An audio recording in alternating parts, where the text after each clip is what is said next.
This back-to-back conference will consulting now be and training recorded. services on AWS, Microsoft Azure, Google Cloud, big data, DevOps, IoT, etc. to many Fortune 500 companies like Intuit, Deloitte, Capgemini, Cognizant, Entity Data, etc. Well, today we are conducting one more webinar on path to become a multi-cloud network specialist, which will be very knowledgeable for anybody who wants to become a master in cloud and get certified across different tracks. Well, before going further, let me go ahead and introduce you to the trainer. He's Anthony Rozario, who is the co-founder and CEO at Hyperscale. He's a cloud expert with over 8 years of IT industry experience. He's a highly skilled consultant with a passion for training. Anthony is certified professionally on various cloud and which helped him gain massive experience across the cloud industry, to be honest. Well, I will not take much time and would like to hand over the session to Anthony for the further. Let's start the webinar, and I hope it would be very, very, very useful for all of you. Anthony, please. Hey, thanks, Siddharth. Hi, everybody. Good morning. Now, just quickly, just like how Siddharth was saying, hybrid skill is we are primarily we do a lot of training, right, on all these technologies that he just mentioned, cloud, big data, IoT. We do ML, we do AI. For a lot of big corporates, HCL, Infosys, Wipro, TCS, companies like Intuit, EY, and so on. But also along with that, we're also a consulting company. As you guys know, there's a lot of people are moving to cloud or already on cloud and need people to manage that infrastructure, to set up the infrastructure, to automate things, to kind of set up their big data analytics and so on. There's a lot of such work. So that's why we come and we provide end-to-end architecting, designing best practices, things like security reviews, for a lot of big corporates. Just to give you an idea, I was part of teams, like for example, I helped with the infrastructures of one of India's leading radio taxi companies, which is Ola Cabs, which is also, by the way, solely on Amazon Web Services. I was also part of a team that helped move one of the biggest blogs on the planet to Amazon Web Services. Also, along with this, currently our team is currently helping out with the infrastructures of one of India's leading e-commerce fashion platforms, which is Myntra, which is using Azure. As you guys know, right now, the complete solution is not a single cloud solution. So it's kind of like a multi-cloud solution where people have their primary infrastructure of one cloud and they have a failover on another vendor itself. So yeah, I'm like Siddharth was saying, it's always good to have certifications across multiple clouds. With the kind of coverage that a lot of companies are doing, where they're spreading their infrastructure across different clouds plus on-prem as well. So having certifications across all three kind of demonstrates your capabilities that you can work with multiple clouds at the same time. All right. Yeah, so I'm certified across Amazon, their top line certification, which is the solutions architect, the Microsoft Azure architect, and the Google architect as well. We'll talk a bit about the certification lines. But before that, this is kind of the agenda for today. Let's kind of set what we're going to do today. This particular course is kind of targeted towards one of the very important aspects about cloud, which is cloud networking. Now, if you actually think of cloud networking, it's kind of the base for everything. Before you even migrate your infra to cloud, before you set up anything on cloud, you kind of set up a landing zone for that infrastructure, right? You set up a landing zone, kind of ranges of IP addresses and so on, so that your machines can actually get in there. You control things like routing, firewall access, and so on. So kind of networking is kind of the base for everything. And irrespective of what certification track you go after, whether you're going, in Amazon, Google, Azure, even across different lines as well, this will hold significant weightage, and it will give you an edge when you, start your preparations for these exams. Okay, the agenda for today is we're going to start off with a quick networking primer, very quick. We'll talk about how does Amazon do its networking with the Amazon VPC. We'll talk about how Azure handles its networking with the Azure VNet. and Google Cloud Network, right? They are three primary networking, virtualized networking offerings that they have, right? Okay. Also, we do a quick comparison, a demo on how does that look. We'll use the Amazon console, the Azure portal, and the Google console as well. And then we'll talk about how do you go after your first certification or your more advanced certifications. Okay. So before all of that, I'm sure that you guys know that cloud is making a boom, or has already made a boom.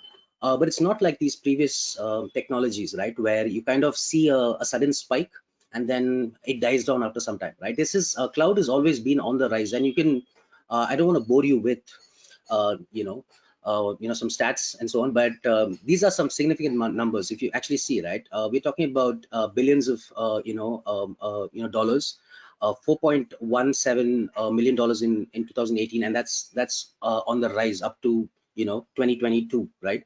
So in different segments as well, right? So cloud has PaaS, SaaS, IaaS services as well. So that's always been on the run, right? It's not something that kind of comes up and then it's not like a buzz that died, right? It's always growing, which is a good thing. Also, there's a lot of jobs out there. Forbes has said, cloud is going to, create 18 million jobs. People are doing some aggressive hiring in cloud, and $148,000. I mean, that's the average salary for a cloud computing professional. Also, all our IT majors, Infosys, HCL, Wipro, they're doing some serious hiring in there. Also, the average job posting stays open for 47 days, which means it's not, not being fulfilled. I mean, the jobs are there. It's not being grabbed as quickly as enough. So this is the right time to actually, pick. There's another thing I want to clear up at the start, that cloud computing is not, kind of taking away jobs. It's kind of it's something that you have to add to your skill set, right? It cannot be the only skill you have. Like, for example, Linux administrators have to just add a cloud certification. They have to become cloud administrators. How do you manage Linux machines on AWS, on GCP, and Azure?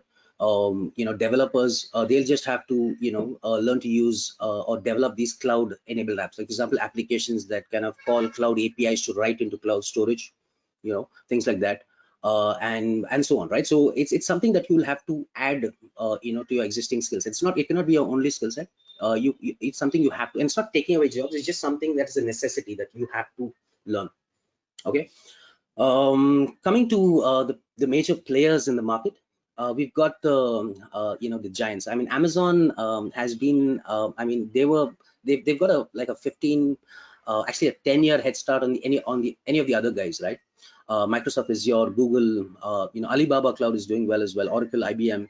But what they say is Amazon, when they started in 2006, they've got a their market share is equal to the last 14 of its competitors put together twice. It's absolutely huge. Okay. And just keep an eye out on Azure as well. Azure has been very aggressive in the last few years. They've been doing some aggressive investments and so on in a lot of these startups, and they've been beating Amazon in terms of growth in the last 2 years consecutively. They also got a very significant US government project. I'm sure you all would have heard of that as well, that Azure kind of got it away from Amazon as well. But keep an eye out on Azure. They're not beaten Amazon yet. Amazon's still at the top, significantly ahead, but they are catching up fast. Google Cloud, people say they came in very late into the game. This is not it's not dented their speed as well. They've been growing very fast as well. They've got a really awesome global infrastructure, where they were one of the first clouds to kind of connect all of their regions through their own private fiber, undersea fiber, right? Dark fiber, as they call it. A lot of these other clouds were kind of shaken up, and they had to introduce their own cross-region connectivity as well, just to keep up with Google and so on, right? So Google is also in the game, but yeah, we're going to focus our efforts let's build some understanding around these three guys. You can kind of use a lot of these clouds, since they're competitors in the same market. they will have competing features. So if you actually learn one cloud, it's very easy to pick up the others, as you will see in, during this session, right? That Amazon releases a feature, Google releases a feature, and Azure will release a competing feature just to keep. So in a nutshell, eventually they will all look the same. Okay, it's just that who introduces, who innovates faster. That's the kind of the game it's cutthroat competition that's going on right now. Okay. All right.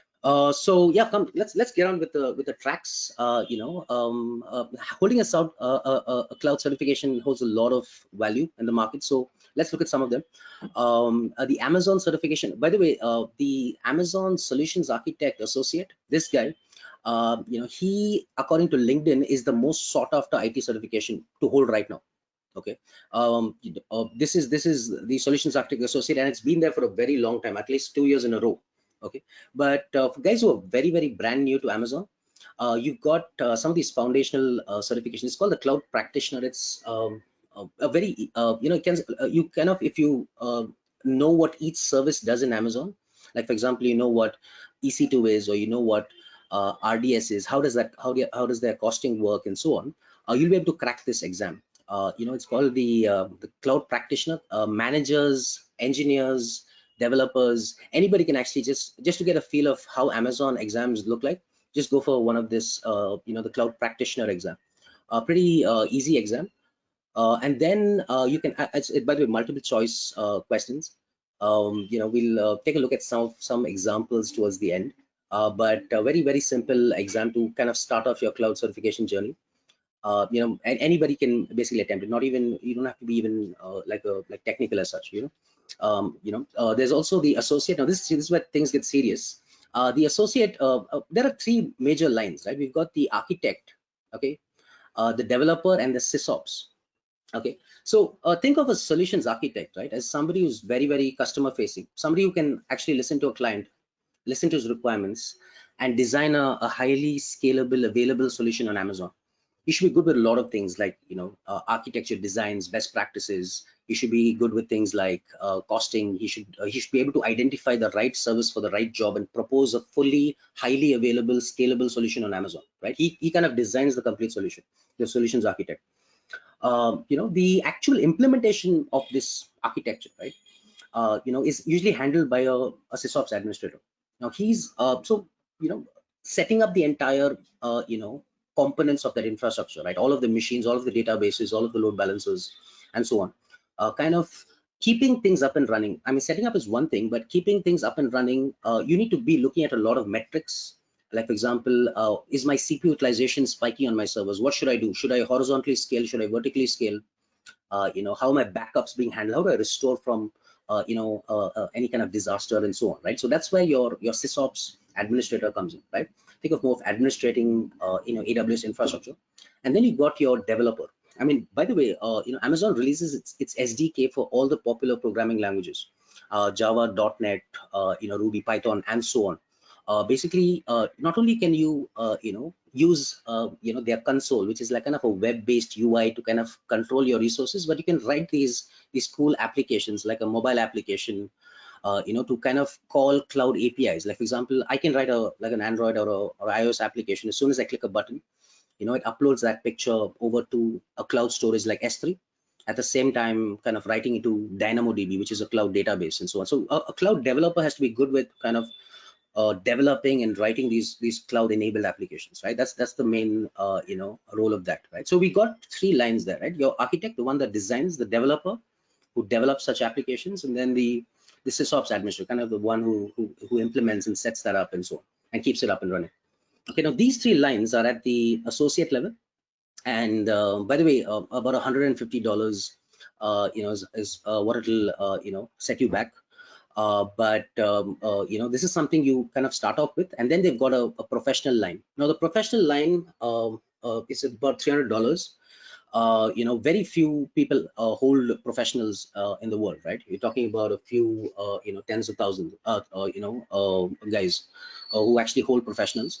The solutions architect professional is much more complicated, architectures, much more use cases, and so on. You need to hit this up, and earlier what happened is they had these two lines branch into a common line called the DevOps engineer. Okay, so Amazon, what they have a lot of these DevOps services. Like for example, I can write they have these automation tools. Like for example, I can write my entire infrastructure as one single text file. I can basically mention in that text file in a format called JSON, where I can just say, hey, I want my load balancers, I want my machines, I want my databases, I want everything set up. And I can use that as a template to actually bring up an entire stack of resources. I can also do things like Chef and Puppet. They have a managed, automation solutions like Chef and Puppet. What they are basically, I want to deploy an application across tens of thousands of machines with one click, right? I can do that, and I can also, roll back as well, right? Or I want to automate the configuration of thousands of machines with one click and roll it back and so on. So there are these tools like Chef, Puppet, and Ansible very popularly, but a lot of questions around those areas, like how do you automate various activities on Amazon? Also CI/CD pipelines, right? You want to do your commit, your deploy, your build, how do you do all of that on Amazon? So significant areas in deployment, automation, right? That's why a DevOps engineer kind of handles. Earlier there was a restriction that you had to hold either a developer or a sysops to kind of hit up this line. Okay, but as of now, you don't need to hold an associate to go to the professional, right? You can just start at the professional directly. Pick, start at DevOps directly. You don't need to hold these associates as well. But I would advise just start off with, like maybe a practitioner, right? Go on to an associate and then go on to professional. Kind of build that, gain confidence and kind of target those exams. That's not all, guys. They've also released these specialty tracks. They've got a network specialist. By the way, networking, even in a developer exam, which is kind of more of SDKs and APIs and so on, there is about a significant portion of networking in that exam as well. Even think of sysops, think of DevOps, think of solutions architect professional and associate hold a lot of networking as well. You need to know VPC to actually crack these exams. But this is only VPC. There's basically hybrid cloud. How do you handle how do you forward traffic on-prem to cloud? How do you control your firewall access? How do you do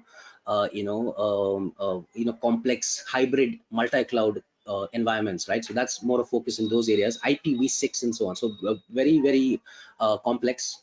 There's also big data. By the way, as you know, data is the boom nowadays.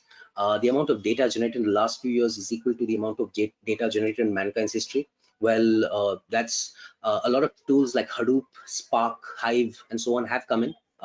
Tools to kind of process your data and crunch your data. Well, Amazon has a lot of cool data services as well. They've got a managed Hadoop cluster. They've got ETL. They got Glue, which is like kind of a Spark, a managed Spark, service that they've got. They've got a like a data ingestion service, called Kinesis, which is kind of like Kafka, and a lot of cool data analytics services, right? So heavy focus on those areas. And finally, they've got the security specialty. Well, security has been looked upon as we scrutinized a lot, right? Cloud security has been looked upon, by a lot, right? Why would you use cloud, right? Is it secure and so on? Well, the kind of security measures that these clouds take around all their services that they offer, around their storage services, along their networking, along their load balancing, along their databases and so on, right? The kind of security that they have, there are multiple levels of security, right? Security of encryption of data at rest, encryption of data at transit, application level security. There's a whole lot of areas, but you need to look at yourself, and look at this slide, right? And ask yourself, where do I fit in? Where do I start? So senior guys in the house, you might want to start off with a solutions architect, associate, and then head on to a professional. This is a nice place to start. Actually, it kind of gives a bird's eye view of all of the services. And other people, like for example, developers in the house, can just start off at the developer associate and then head on to a DevOps professional. I see this, what people do as well. They go on with the developer and get on with a big data specialist as well. You can do that too as well. Or guys with networking guys can just go on with solutions architect and slip on to network. So kind of, I hope this gives you an idea of the kind of lines that you guys might want to be targeting. Well, that's only Amazon. Well, Azure has similar tracks as well. Okay, but yeah, with all Microsoft exams, watch out, they like to use a lot of numbers. So let's start off. 900 is kind of the Azure fundamentals, which is kind of equal to cloud practitioner. Okay, which is the basic, just the names of the services and the use cases, you'll get through that. Okay, the 900. Okay, and it's kind of the path that you take to reach the other tracks, right? The administrator, this is equal to, you guessed it, the sysop administrator. Yep. And it's called the 103. Okay, the 203 is the developer. Okay, which is the Amazon developer. Similarly, they've got an Azure developer, the 203. This was an older exam that they had, right? The 102. They keep, and by the way, right now they've released a 104 as well. Okay, but think of any 100 exam as an administrator, any 200 exam as a developer, and any 300 exam, as an architect exam. Okay, so easy to remember. The 100 is the administrator, 2 is the developer, and 3 is the architect. Well, they have a security exam, which is a 500. Now it gets a little complicated, and a 400 is your DevOps. Okay, but they do have restrictions here that you need to go in certain paths. Like for example, you need to start off with your you need to hold either a 103 or a 203 to actually hit up this DevOps engineer expert. They have that limitation. Also, architect exams, they have two of them actually. They have a 300 and a 301. Okay, they call it architect technologies, and more of this is more of use cases, and this is more of implementation. Now these were their earlier tracks. Like I said, Azure changes its tracks all the time. I've not seen a track last more than 6 months. Though the validity of an exam is 2 years, but they keep changing. Like for example, the earlier it was called 70533. This was their administrator track, and now they've introduced something called like a transition exam to kind of get into administrator as well. So yeah, and there's another transition exam. Yeah, but yeah, I hope you're not too confused. Just keep in mind, the administrator is usually the 100, the developer is like the 200 series, and the architect is more of the 300 series. Fine, guys. Okay, okay, one more slide before we get on to this. And Google has the same things as well. They have the foundational tracks. They have something called the cloud engineer. Well, this is more of like the administrator. They have an architect. Okay, they have G Suite. So Google, your Gmail, Docs, your calendar, all of those kind of things, like managing your G Suite infrastructure. That has their own certification as well. So actually G Suite and Google Cloud and GCP, they come under a common place called Google Cloud. So GCP and G Suite are under the same thing. So they also have a certification for G Suite, which is just by basically managing your mail, calendar, and all of those things, right? Your data. Architect, uh, as you know, designing solutions. Data engineer, yes, Google has their similar data services and so on. They have BigQuery, they have a lot of these Hadoop clusters, data proc, a lot of data focused services. They have a network specialist as well, heavy focus on Google networking, a developer, and a security engineer as well. So if you actually see that, the tracks are more or less common, right? They've got architect level tracks, they got administrator level tracks, and then they got these specialists, network, data, DevOps, and so on. Yeah. All right, guys, let's get started. Actually, now that this so irrespective of which of these exams you're going for, networking holds a very significant benefit or weightage in all of that. So let's quickly get started. Let's start off with the Amazon VPC, the Amazon Virtual Private Cloud. Before that, I want to ask you a question, right? What does this mean? Okay, 10.10.0.0 okay, well, this, you might say, okay, that looks like an IP address. Yes, it is an IP address. It's actually a subnet. It's actually a range of IP addresses. Okay, so you know what, the /24, right? It's a format called the CIDR notation, right? And IP, this is IPv4, by the way. And IPv4 are how many bits, how many bytes? Well, you know, They are 4 byte addresses. Each of these are called as octets. Okay, and each of them can vary from 0 to 255. Okay, so for example, this can vary from 0 to 255, 0 to 255, and so on, right? In a /24 network, okay, the first 3 octets, as they say, right? Octet, okay, they will vary from 0 to 255. Okay, the first 3 octets will remain exactly the same, and only the last octet will vary from 0 to 255, which means that let's say the network guy for your office, right, when he sets up a subnet for you guys so that you guys can actually go and get your machines can get IPs from that subnet. Well, there can be how many machines in this? 0, 1, 2, 3, 4, 5. That's around 254. Usually the first and the last IP is not usable. So you can have 254 different VMs on that network, or 254 different servers on that network. And so pretty big network, but it's basically the first guy is going to get 10.0.0.1, 10.10.0.2, 10.10.0.3, 10.10.45, and so on, up to 254 different guys. Okay, so that's a pretty decent sized network. Let's say I want a bigger network, then I could do something like a /16. Okay, now what does this mean? Only the first 2 octets remain the same, and the last 2 will vary this time from 0 to 255. Okay, so that's different combination of IP addresses. That's actually 255 into 255, right? Which is this guy can have 65,534 ish machines, which is pretty huge. Okay, like a /16 network. Okay, now when you think of a /16 network, like let's say this is a /16, I can have multiple /24s inside it. Think of it like a pizza, right? I can have multiple /24s. Like for example, the first guy is going to be 1.0/24, 2.0/24, 3.0, up to 255. Okay. Let's say this is not enough. You want a much bigger network. Well, you can go with a /8. Okay. Now /8 is absolutely huge. This is around 16 mil. Okay, which is huge. And yes, a /8 can hold multiple. Okay, it's a little bugging out. Multiple /16s inside it. Okay, which is great as well.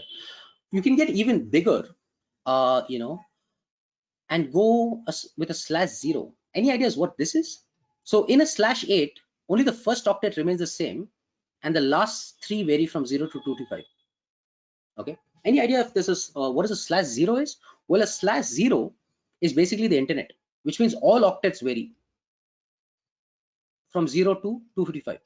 Okay, this is everything, any IP on the planet. I mean, try convincing one of your security guys to open a rule to this IP address, and you're going to hear some nice words from it, right? This means any IP address on the planet. I mean, the most open rule you can get. Okay, and this is also called the internet, or all as well. So basically /0 is everything. /8 is last 3 octets. /16 is last 2 octets. /24 is just the last octet. Okay, then what is /32? Okay, well, /32 is basically just one IP. Nothing changes. All octets remain exactly the same, right? This is just a single IP address, and this format of just representing this is called a CIDR, right? So for example, this is one IP. This /16 is /24 is a range of IP addresses, 254 to be exact. /16, 65,000 different addresses, 16 million addresses, and all possible IPv4 addresses on the planet. Okay, let's add one more slice to this. So this was easy to remember, right? /32, nothing varies. /24, last one varies. And so what if I say, what about a /28? What about that? Well, that's going to be interesting, right? Because it's somewhere in between. Okay, well, there's a formula to kind of handle this. It goes something like this, right? It says 2 to the power of 32 minus n. Okay, which is basically what subnet you're trying to calculate, how many IP addresses you want. Like for example, I want to say 2 to the power of 32 minus 28, okay, which is what, 2 to the power of 4, right? Which is how many IP addresses? 16, IP addresses, right? Which is 16. But there's also the formula is 2 to the power of 32 minus n minus 2, okay. Why that minus 2 is, it's basically because the first and the last IP is not usable as well. So in the end, just remember, if I just asked you basically any subnet to calculate how many IP addresses are there, you're just going to use this formula. You're just going to say 2 to the power of 32 minus n minus 2, okay. Now, by the way, this is all that you really need to understand to kind of get what VPC is all about. I mean, if you can understand this, and this is basically all it takes, because you'll never have to touch a switch, never have to touch a router, you never have to do any of these things, right? As long as you're working with these managed cloud services and so on, right? They offer these managed offerings for you to kind of handle most of the things. The main thing is actually understanding these IP address ranges and so on. Okay, so yeah, let's move on. Okay, now with Amazon, I'm going to give you 5 rules. Okay, and these 5 rules, and I'm going to keep these 5 rules the same across like different clouds. I'm going to give you 5 rules for AWS. If you kind of understand these 5 rules, you'll be able to set up any kind of network in Amazon. I'm going to give you some rules for GCP, how they vary, and for Azure. Okay, as long as you understand these rules, it's all good. Okay, so rule number 1. Okay, so when you what is basically a VPC is, it's basically a range of IP addresses, just like how this was a range of IP addresses. A VPC is in a nutshell just a range of IP addresses. Okay, now when you want to get started at Amazon, you create a VPC, which is a range of IP addresses, and then you can launch your resources inside that VPC. Like for example, if you want to launch a VM inside it, a virtual machine, a server, that server needs an IP address. It will get it from the VPC. Okay, so similarly, you're going to do this, right?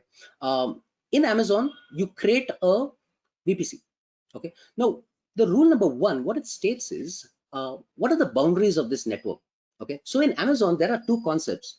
They have something called a region, which is basically a general geography where Amazon has infra, and they have something called as zones, which are kind of data centers. So right now, Amazon has a region in Mumbai, okay, as of now, and they have 2 availability zones, okay, which are like data centers, okay. And these data centers will be, for example, like one end of Mumbai and another one at the other end of Mumbai. But Mumbai is the region, and Mumbai A is zone number 1, Mumbai B is zone number 2. Okay, so when you want to launch an infrastructure, you have choices of selecting which data center your machine goes into and so on. Okay, now when you create a VPC, the boundary of that VPC is one region only. So when I just go and create it, it goes and sits in one region only. Okay, so for example, if I create a VPC, it will sit in Mumbai. Okay, it cannot go and extend to another region, which, for example, it cannot go and extend into Singapore, which is another region. Amazon has about 20 of these guys all over the planet. Okay, but the VPC boundary is one region only. Okay, now inside a VPC, you create what are called as subnets, which are smaller networks of the main network. Okay, and the boundary of these subnets are one zone only. Like I was just telling you, right? One end of Mumbai, one data center in Mumbai. So when you create that subnet, it sits, or its boundary is that data center only. It cannot go and extend to another data center. We will compare this with other clouds, how they are kind of different. Okay, but this is Amazon's rules. Okay, that their subnet cannot extend across an availability zone, which is a data center, and their region can, and their VPC cannot cross a region. Okay, so that's rule number 1. The scope of a VPC is a region, and a scope of a subnet is one single AZ only. Okay, so if I wanted to kind of have my setup in another region, what will I have to do? I'll have to go and create another VPC in another region. I'll create a subnet in the other region's availability zone and so on, right? And this could be a use case, like for example, I have my primary setup in one region, and right now I have some US customers, and I want to go and launch up there as well. Fine. Okay, next, the size. Now the max size of a VPC, right? You just cannot go and create any size you want. Okay, you'll have to fall within these boundaries. So the max size of a VPC is a /16, and the minimum size is a /28. Okay, which means at max I can create how many different machines can actually sit in my Amazon network. 65,534 ish machines can actually sit inside my Amazon network. And at minimum, how many machines? 16 different boxes, right, can actually sit inside. Actually, slash 20, that's around 16 different machines can actually sit there and inside a network. I mean, there's no reason for you to create such a small VPC. You kind of create a bigger VPC and then create subnets inside it. So we actually see that I've created subnets inside it, and I've given ranges of 1.0/24, 2.0/24. Okay, and I can give as many as I can as long as they fit inside this VPC range. Okay, I cannot have an overlap. Like, for example, if I create a 1.0, I just cannot go and create another one that says 1.0 /24. They'll say like the space is already taken up. Think of it as a pizza, right? The main VPC is your pizza, and each of these subnets are the slices of it. Fine. Okay, so that's your size, right? The max size is a /16 and the minimum size is a /28. Okay, stay within those boundaries.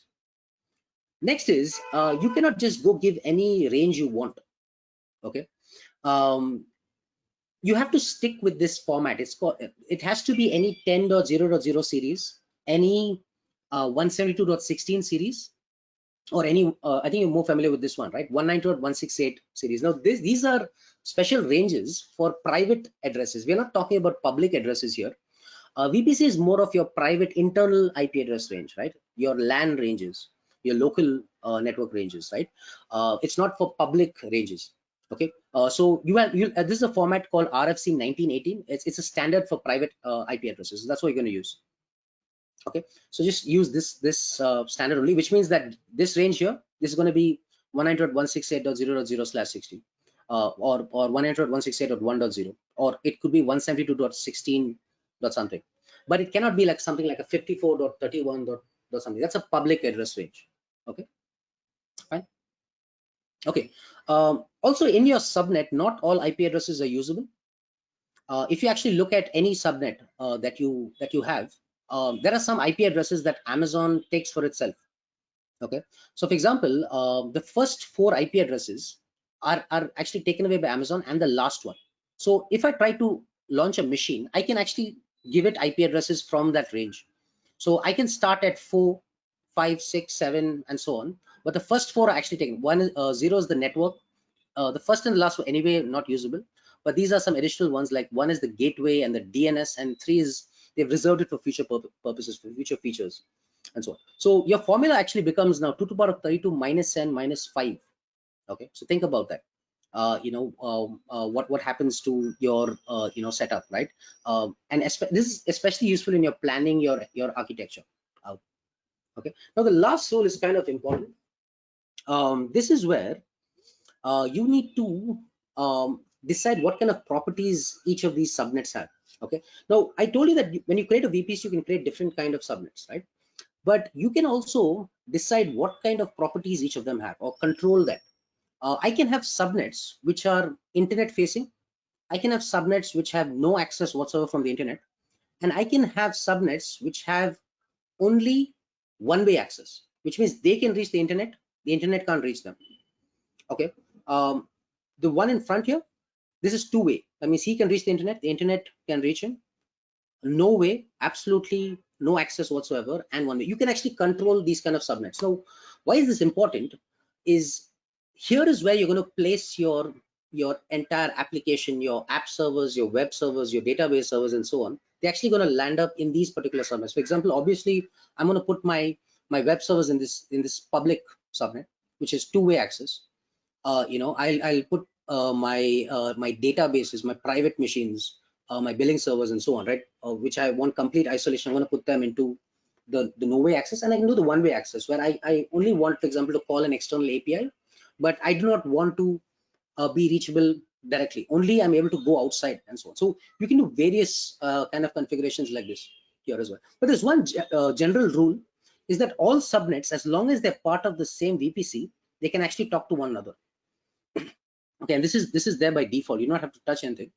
But this, whether they can talk to the internet, whether they cannot, or only they can talk to, and the internet cannot reach them, This kind of configurations you can actually set up yourself. Okay, so those are the 5 rules, right?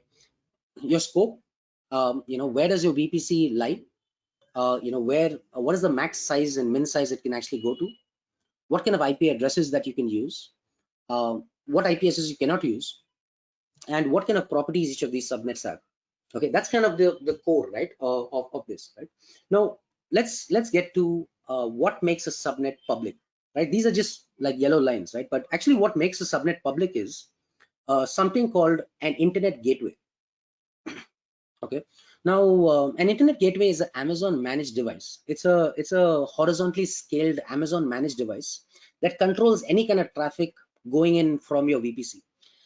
If a machine, your EC2 machine here, they call it EC2 instances, which are like your VMs, right? If a EC2 instance wants to talk to the internet or wants to talk to another EC2 instance in another VPC, by default, okay, it has to go to this internet gateway. Okay, and by the way, it needs 2 things. Okay, one is it needs a public IP. Okay, and the second thing is it needs a route or a path to the internet gateway. Excuse me.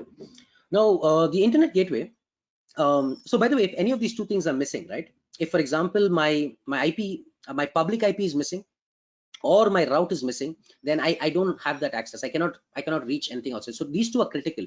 You need a route to the internet gateway, and you need a public IP for this to happen. Okay, so this is how you actually enable internet connectivity to your machines, right? You kind of deploy your web servers here, make sure they have a public IP, make sure they are in a subnet that has a route to that internet gateway.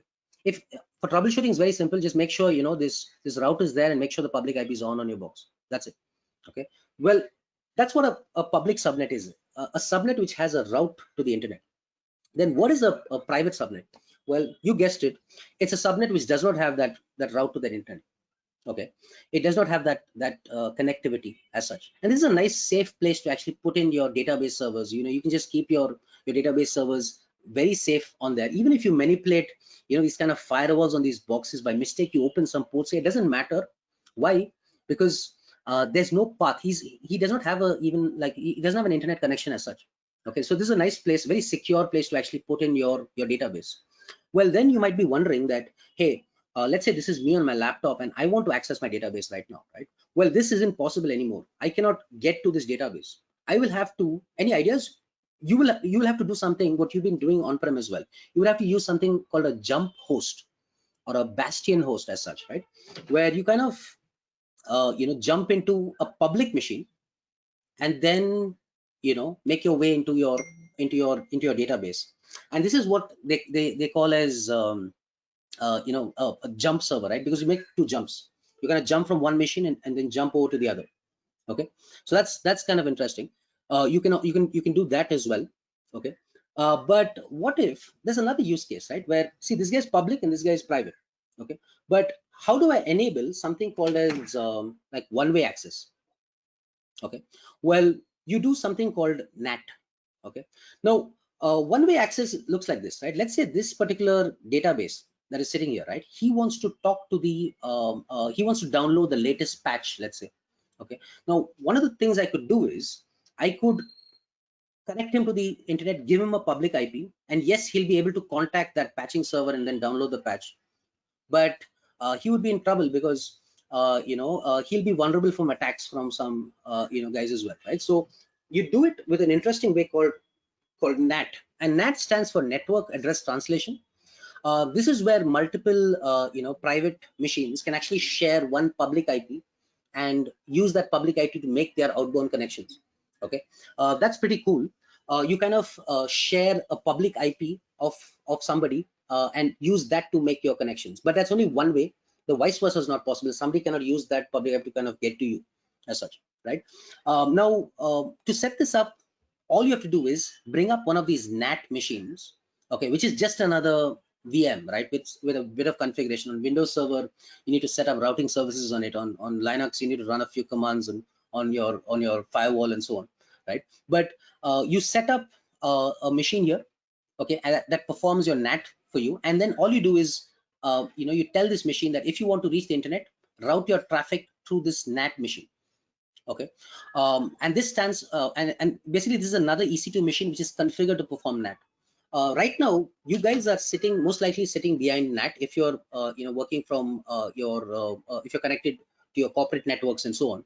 What happens is you have if you notice that when you do what is my IP, all of you all might see the same public IP. Well, that's because you're using the proxy server, which is kind of like a layer 7 NAT. NAT is more like layer 4. It does the same thing. It takes your traffic and then uses its public IP to get to the world. Okay, but NAT is more like it can do simple port. It can route based on port and IP, but proxy can do things like website URL restrictions and so on, right? But the use case is still the same, right? You're not going to give public IP addresses to all your machines. You're just going to give them private IP addresses and then use the NAT's public IP to actually talk to the internet for you. And that's a very common setup that people use nowadays, right? Use a NAT or a proxy.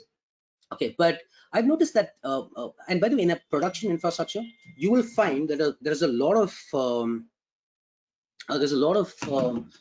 machines that are going to be private, and very few machines are going to be public. Like for example, you will see thousands of machines which are private, and then very few public machines. Okay, and you'll notice that this will become a bottleneck. Okay, and if this is not significantly sized, if you're not given like a super large machine for this guy, I've seen instances where this NAT is known to choke. Okay, so good news, and I was with a company recently. We're doing consulting for them, and because the NAT went down, all of their private machines could not call an external API, which they were using NAT to do so. Okay, big problems. At that point, Amazon did not have this service, which was the NAT gateway. Okay, the NAT gateway is a managed NAT service. So Amazon, they will handle the entire scaling, deployment, and all of the configuration of that NAT instance for you. You do not have to worry about this. Earlier, if it was another machine, a VM, an EC2 machine which you were managing, well, then you had to do it yourself. With a NAT gateway, it's all completely managed. It's horizontally scaled, fully managed by Amazon. All you do is make sure you route your traffic to the NAT gateway if you wanted to talk to the internet. Okay, so that's all there is. But if you see that, how do I do this? How do I say don't talk to the internet, talk to the internet, route your traffic to NAT? How is this all controlled? Well, it's all controlled through route tables. Okay, now if you understand route tables, I think you will get VPC, and you can understand the VPCs across clouds as well. You kind of get this aspect of it, right? I mean, that's kind of very critical. Route tables are I'm just going to break this down, right, for you. Every subnet in a VPC, they follow a route table. They have to follow a single route table. Okay, and they will follow the rules in that route table. Whenever any machine inside the subnet wants to send traffic across, they will look at the subnet's route table and decide what to do with it. Okay, so there are two main parts to this. There is there's a destination, and just bear with me, guys. Bit of jargon here. Destination is where your traffic is heading to. Okay, and target is what should Amazon do with it? Where should Amazon route it to? Okay, where is the destination of your packet, and where does Amazon route it to is the target. Okay, so when and the first rule that you see, right, 10.0.0.0/16. Okay, local. Okay, now this is the range of your VPC. If you actually see, okay, this is your VPC range, 10.0.0.0/16 local. Now what does this rule mean in English is, if the destination of your traffic is within the VPC, okay, then route your traffic locally within the network itself. Okay, do not send it outside. Okay, this particular rule will and this rule is the reason why all machines can actually talk to each other, even if they're in different subnets, inside a VPC, because every IP will match this rule. I'll tell you why, right? Let's say this machine wants to send traffic to this guy. Okay, so his destination is 1.5. Okay, so what's going to happen, he's going to look at the route table and say that, hey, is 10.0.1.5 part of my network? Yes. Routed locally, right? Routed within the Amazon network. So he's able to. So if you actually see that, if this guy wants to send traffic, he just checks the route table and says, is this IP part of this network? Yes. Any IP in this network will match this range. Okay, and Hence, this will work. Okay. The next rule is optional, but what it means is 0.0.0.0/0. Remember when we said 0.0.0.0/0, it means all the internet. This means that if your traffic is headed outside the VPC to the internet, then send your traffic to the NAT gateway. Okay. Now, this particular rule, what it does is it kind of ensures that, let's say this guy wants to send traffic to 8.8.8.8. Now, this is what as he sends his packet out, they're going to look at the route table and say that, hey, is 8.8.8 part of this network? No. Is it part of this range? Yes. And then send it to the NAT gateway, and the NAT gateway sends it to the internet. However, this is the main route table, right? And watch out, all subnets will use the main route table, but you do not want to use the same route table for this subnet, because this subnet is the one that's going to talk to the internet right now. Okay, so what you will have to do is you will have to create another route table, okay, and say that, hey, use this route table. Now, the good news is every subnet you can actually change route tables, right? You can say that, hey, do not use the main route table, use this route table. Okay, and now what's going to happen is you're going to say that 0.0.0.0/0, send it to the internet gateway. That means route your traffic over to the internet. Okay, now this is kind of interesting. Let's say this particular machine wants to send traffic to 8.8.8. They're going to look at, is 8.8.8 part of my network? No. Is it part of this range? Yes. Route your traffic directly to the internet gateway. Okay, similarly, NAT, when he accepts traffic from any person here, he also wants to send traffic to 8.8.8. He will also use this route table and be able to talk to the internet for you. If you remove this entry and put NAT in here, okay, what will happen is whenever NAT wants to send traffic to the internet, they will route it to itself as well, which is a very, very big mistake. Okay, but in a nutshell, a route table, right, controls what to do with that packet. Okay, and using these routes, you can actually either send them to particular internet gateways, send them to NAT. You control all of these different kind of access. So let's kind of recap. Let's look at one of these route tables, right? Let's say I wanted to give a subnet internet access. What would my route table be? Okay, so the two paths, right? Destination and target, right? Okay, so the first rule is kind of default and present on all route tables, right?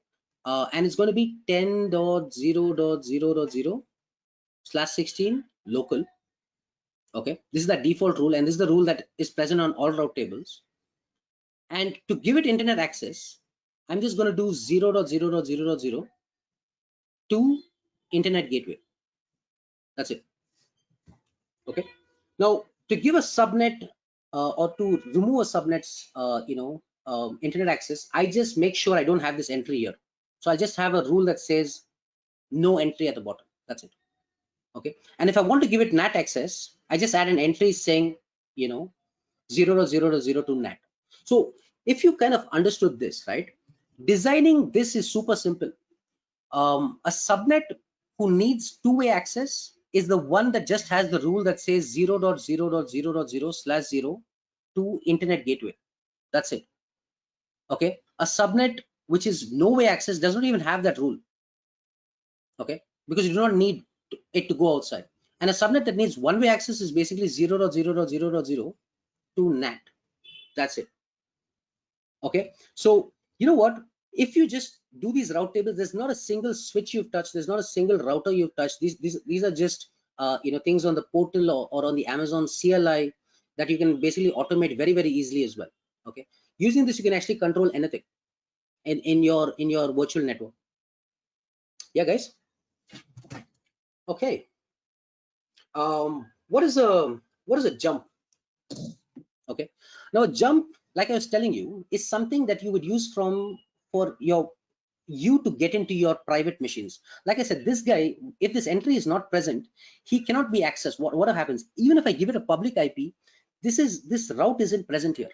Okay, so it's impossible to actually get into that machine. Okay, so the only way is actually I use a public machine, I jump into it and then get inside this machine. This is like a bit of a pain, where you make two jumps, RDP into one of these machines or SSH into one of these machines, and then get into the second guy. Okay, a much more smarter way, which I believe a lot of you guys working from home are doing as of now, is using a VPN. Yeah, you have one of these VPN servers that usually are set up in that public. Instead of using a jump, use a VPN server, which either could be Cisco, F5. OpenVPN is a very popular one that's getting really popular nowadays. But you download a VPN client, you have like certificates and so on that you'll have to install a passwords and so on.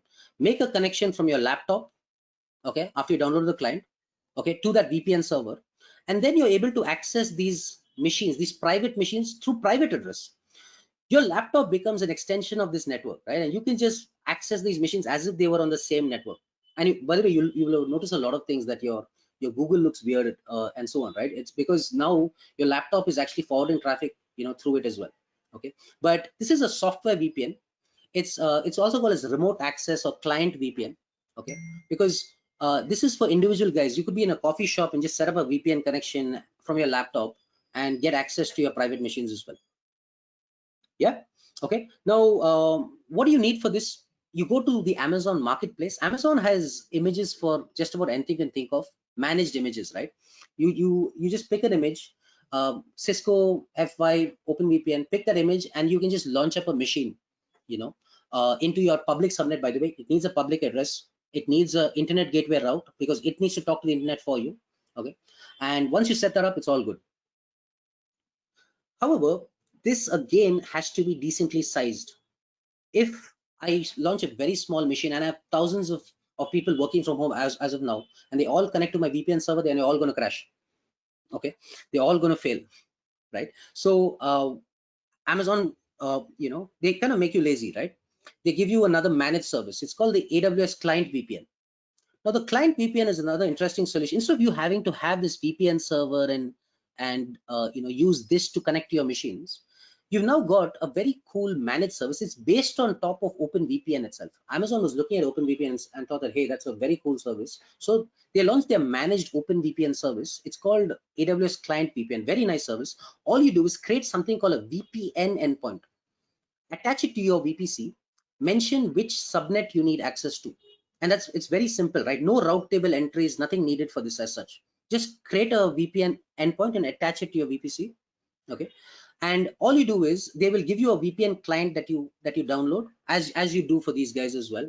Download, install it on your laptop, and then you can make your connections to your private machine. Fully managed, right? You don't need to set up this kind of like a VPN server as such and so on, and don't worry about it crashing and everything. But these two VPNs, whether you're using a software VPN on a EC2 machine or a client VPN, they give you remote access to your machines whenever you want, on demand, right? But what if you need a connectivity between your on-prem and AWS? What if you need that? You cannot have, like, whenever you want, set up a client and connect. You need a dedicated hardware, VPN connection, a dedicated router, which is actually connecting your network and the Amazon network. You need something like that, right? Well, right now, if you actually see, you may have different offices, offices in Delhi, in Bangalore, in Chennai, and so on, right? This is an interesting one. How do you kind of connect these two networks to one another, right? Well, one thing is, and I just want to talk to you about an interesting scenario, right? Let's say this is your VPC, and you have currently some Amazon infrastructure running here, and this is your on-prem, which is your corporate data center, and you have some servers running here as well. Let's say I have a database sitting here, and I want to move this database over to Amazon. I want to migrate this DB over into Amazon. How do I do it? Okay, well, one way would be, how do I migrate the data over? Can I sit and upload it? Can I send it over the internet? Is that a good idea? No. Okay, that's a bad idea. To actually handle this.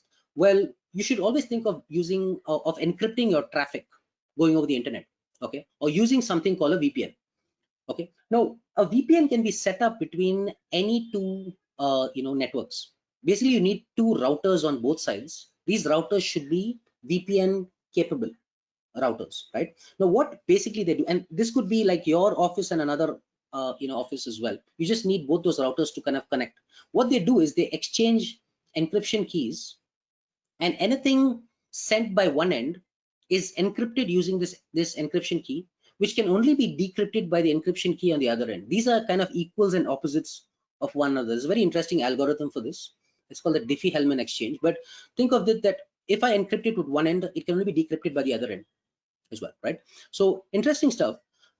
This will ensure that whenever I send a packet, it's encrypted by this key, sent in an encrypted format over the internet. By the way, this is not a like a private line as such. It's still going over the internet.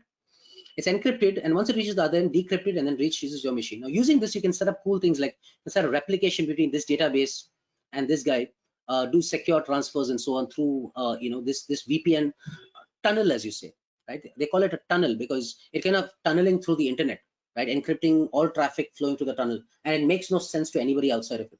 How do you set something up like this? Is very simple as well. You have an internet gateway which Amazon uses, right, for any kind of traffic to and fro, but this is clear text which is not encrypted. They have a specialized device called a VPN gateway. All you do is create it and attach it to your VPC. Okay, you mention a customer gateway of yours. You need to mention the IP address, the make, what kind of model it is, and so on, right? And Amazon gives you like a configuration file which you kind of boot that router with. And once this is set up, you have like a dual tunnel connection which is automatically set up for you. It takes less than 10 minutes to actually do this. Now, but there's something missing here if you see. I mean, you have the connection set up, but if I try to do a ping from both sides and try to reach each other, it's not going to work. Any guesses why? Well, it's because the route tables haven't been done yet.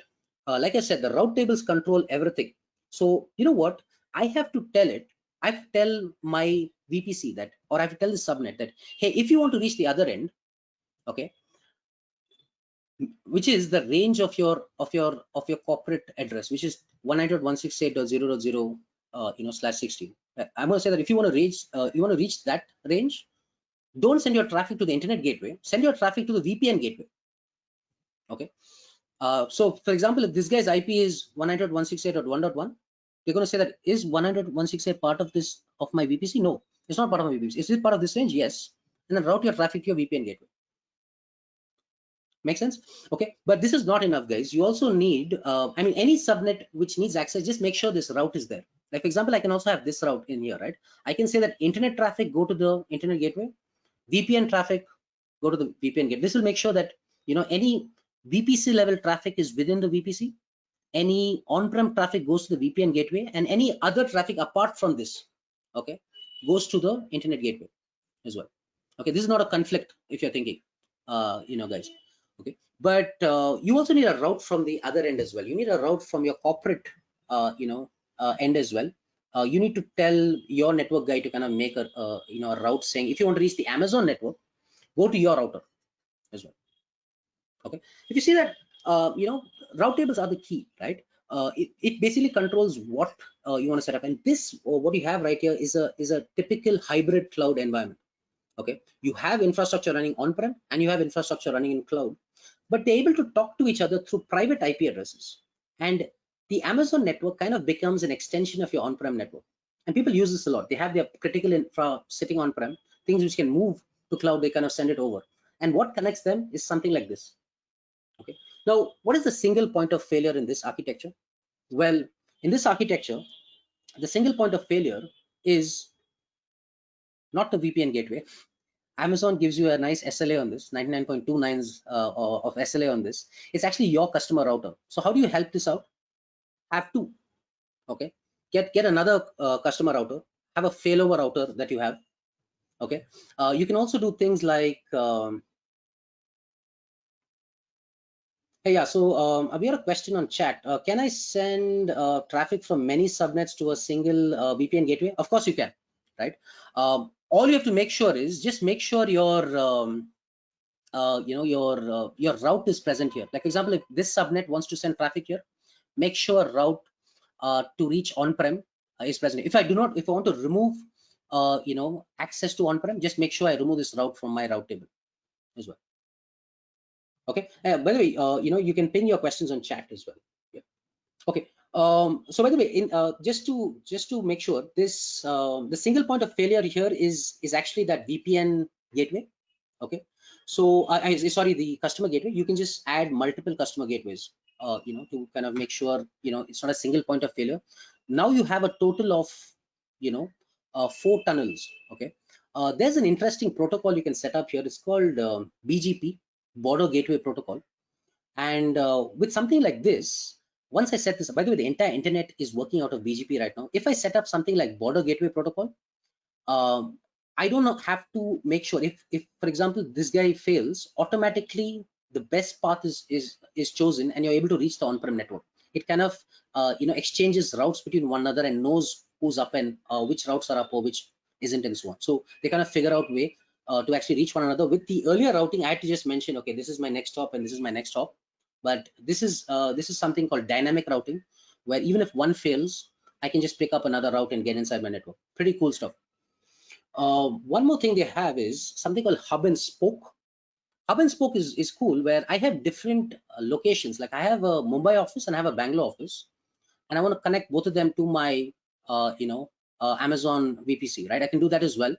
I can keep adding one, and I do not need a separate VPN gateway for this. They can all terminate here. Also, with hub and spoke, this is also possible. I can actually reach each other through this network as well. If I set up something like this, I can keep adding more and more the points of to my network as well. So this is possible too as well. But if you actually see setting up something like this, once you kind of understand route tables, it's a breeze. Okay, direct the VPN gives you security but not speed. Okay, if you want speed, you need something like Amazon Direct Connect. Okay, um, Direct Connect is actually a facility where you actually get a direct line from your on-prem over into Amazon. I'm talking about an actual physical line, a physical cable. You have different lines to choose from. You have, like, I believe from 10 Gbps. You can strike them up to 50 Gbps as well, with absolutely massive lines. Plus, you have other cool things like you can have multiple direct connect locations and send multiple lines as well. But how do you actually use this?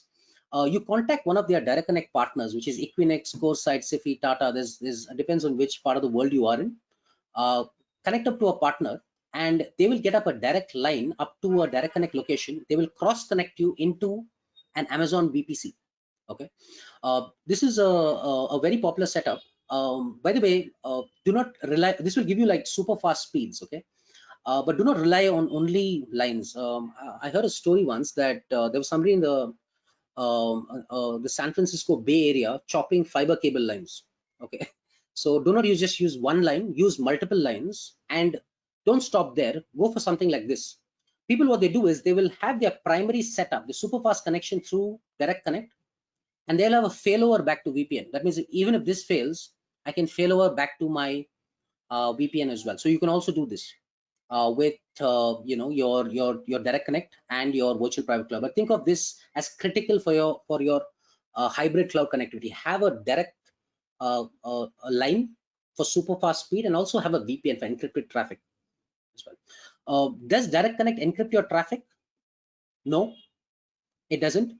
By default, it's clear text, but you can choose to run VPN through direct connect as well. You can choose to encrypt it. You don't really need to encrypt the traffic. It's your own line that you're sending across. But for compliance reasons, if you actually need to do so, you can also run your VPN through this as well. Okay. One more slide. VPC peering. This is a way of connecting two VPCs together. Okay. Now Amazon gives you an option. Let's say I have my production set up in one VPC, and now I want to move this entire setup into another VPC as well. Okay, now imagine I want to replicate my data over to the other VPC. By default, all traffic actually goes to the internet gateway. Okay, within the network they use the Amazon internal network, right? No problem whatsoever. But if you want to go to anything outside the network, they were using something called the internet gateway, right?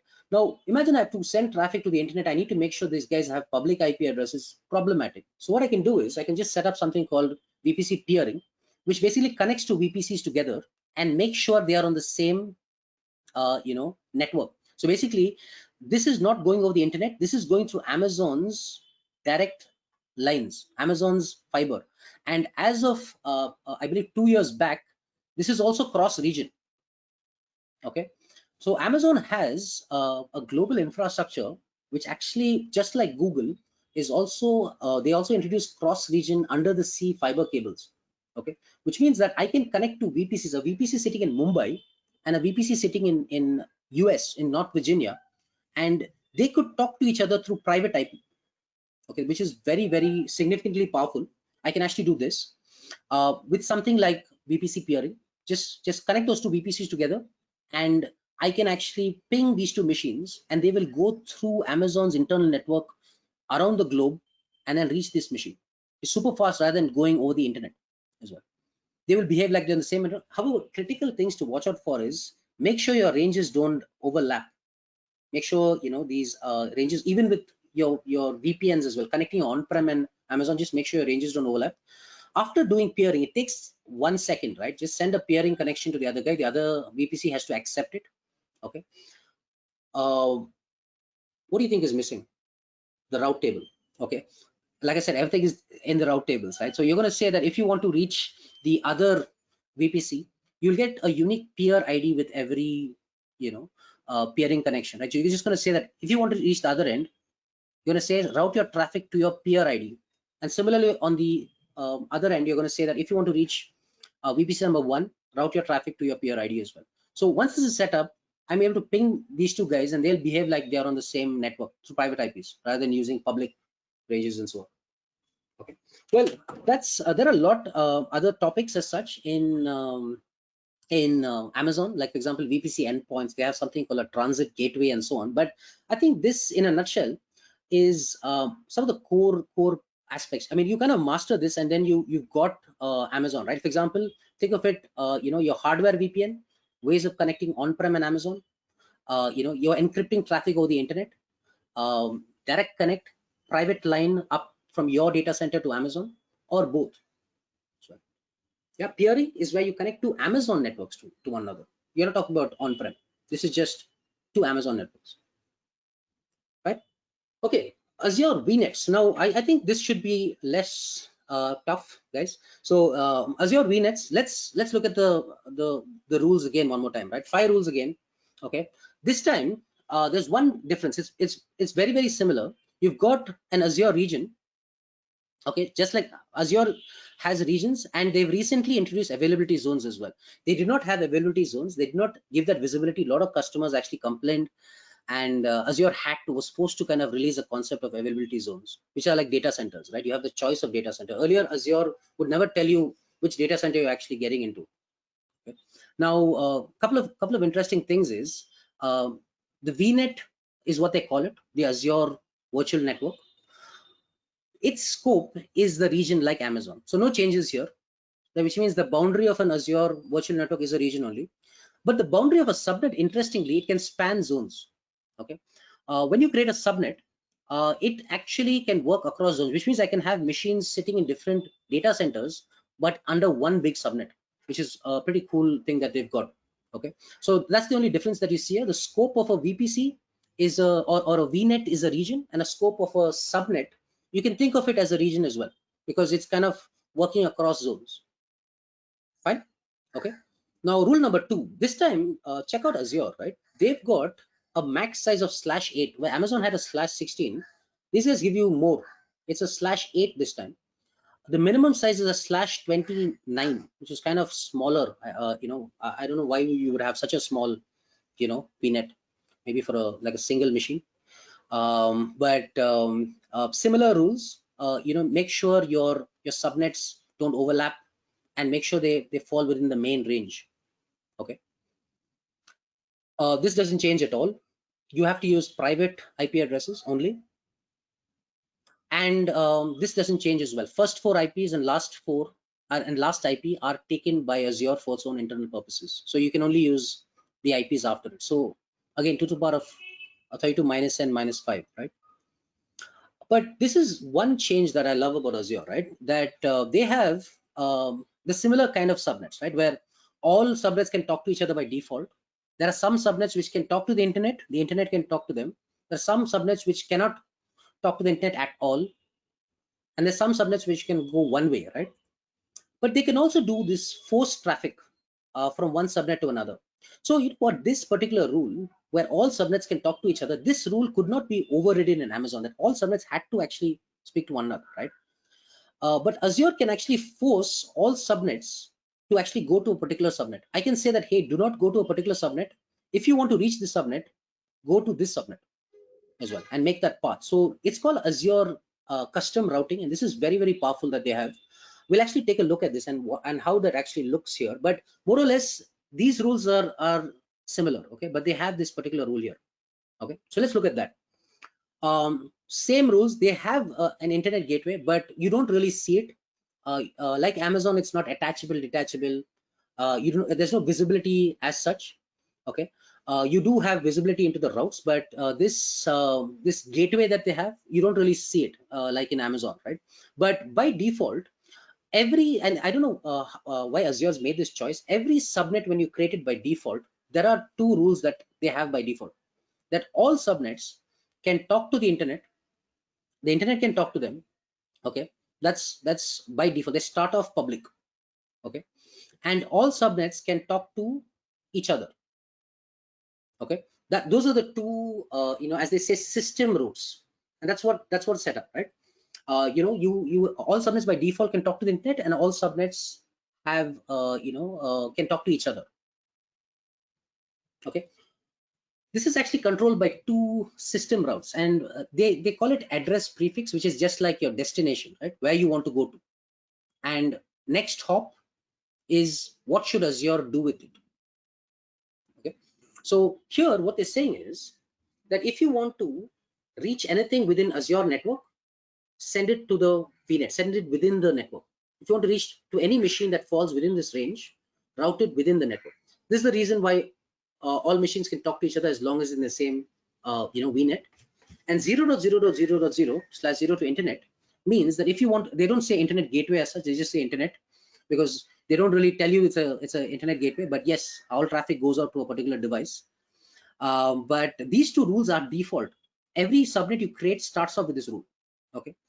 And how you actually do that private subnet, how do you do that one-way subnet, and so on here in Azure is kind of interesting. What you'll have to do is you'll have to override it with something called, and yeah, basically how do you accomplish this, right? How do you do this? No, like take away internet access. Well, you do something called a user defined route, and these user defined routes are used to override these system routes, okay? So you're going to say that if you want to reach the internet this time, uh, create a user defined route that routes it to none. Now this is equal to removing this rule out in Azure. I just create this user defined route associated with this subnet, and this subnet becomes a private subnet where he cannot be accessed, okay? Now this is how you do it in Azure, right? The system routes is something you don't touch. You just go to create a user defined route and override this route. If you do not do this, then this guy can talk to the internet, okay? Now there's also other things that you can do because of this user defined routes that they have, is something called security appliance. This is something that Amazon or Google can't do as of now, but this is a pretty cool thing. Let's say I do not want this particular machine to send traffic to VM number 1 directly, okay? Maybe this is a database, maybe this is a critical machine. I do not want any traffic to go to directly. I want traffic to head out through a particular security machine, which kind of is a machine which I can just set up to kind of look through all the packets going through it, make sure nothing suspicious is going on, excuse me, through this machine. I can actually do that as well. But this is a very popular setup where I can have one central machine sitting in between all of my subnets, and I'll make sure that if you want to talk to an adjacent subnet, don't go to it directly. All traffic has to flow through the security machine, okay? There are various softwares that you can actually use. They're available on the Azure marketplace as well, which you can actually take one and start using it, okay? But how do you do it is again with user defined routes. If you do not have user defined routes, because of this rule here, right, this first rule, they can talk to each other directly. But if I put a user defined route and put it on this subnet, I will just say if you want to reach subnet number 2, which is 2.0/24, right? If I want to reach this guy, I'm going to say route traffic to your security appliance, okay? And this on this end, I'll say that if you want to reach subnet number 2, don't go to him directly, but route traffic through your security appliance. So if you see that this is routing to another level, right? They're kind of forcing routing through a particular appliance, overriding the main route itself, okay, which is something that you could not accomplish in Amazon or Google, right? That's something cool that they have here. You can do the basic NAT as well. All you have to do is, instead of using the system routes, create a user-defined route for whatever VM you need to access, the internet, right? You want this guy to talk to the internet through NAT. Just make sure you add a route that says 0.0.0.0/0 route to your NAT instance. Okay, and this is again that machine that you set up for the purposes of NAT. Okay, just make sure you route your traffic over here, and he's able to talk to the internet for you as well. So you can do that too. Okay, again, think of Azure the way they're doing. Instead of assigning separate route tables and so on, they have a main system route, and then they have these kind of custom routes which you can actually use to override that main route table. Cool. They have a managed NAT gateway, very similar like Amazon. Instead of you having to handle management of this NAT, make sure it's properly sized and so on, just use this managed NAT instance, which will never crash on you, right? We'll make sure it's always up and so on. Yeah. So you can also do that. Cool thing about this NAT gateway with Azure is you don't have to add any routes as such. You just create the NAT instance and mention which subnets have to use it. You don't need to create any routes as such. Azure kind of manages that for you as well. So that's one cool thing that they have. Just create a NAT instance. You don't have to, it does not have to sit in any particular subnet. You just mention which subnets can actually use it to talk to the internet. All right. Jump hosts, again, if you want private machines and you want to use it, just make sure you launch your jump host into any public subnet which has that internet route. Okay, make sure that happens. Software VPNs. No, software VPNs as well. Remember what were software VPNs? Clients that you would use, right, to connect to private machines. You can do this just like with Amazon and so on, where you would have a software installed on a box. But here, Azure has something nice, right? They have the VPN gateway, like how Amazon had that client VPN. Here's where Azure has something called point to site. The point to site is from your laptop over to Azure infrastructure. For this, there's a bit of additional setup you have to do. Like for example, you need a specific subnet created and something called the VPN gateway. Okay, and this VPN gateway is the one that is going to be used to connect to your private machine. So you download a client just like you would do for as connecting with any client, and make a connection to that VPN gateway, and from there you're able to connect to any private machines that you decide. Okay, so this is something you do. The only difference in Amazon is you don't do all of this, create a gateway business or and so on, right? You have an endpoint where you kind of attach it to your VPC, VPN endpoint, as they say, and then use that to connect. But with Azure, you kind of create a gateway and create a VPN gateway inside it, and then use that to connect. Okay, but more or less, I hope the idea you're getting things right. Site to site. Good news is Azure uses that same gateway. You can use that for site to site as well, which was your hybrid cloud, right? Connecting your on-prem to Azure.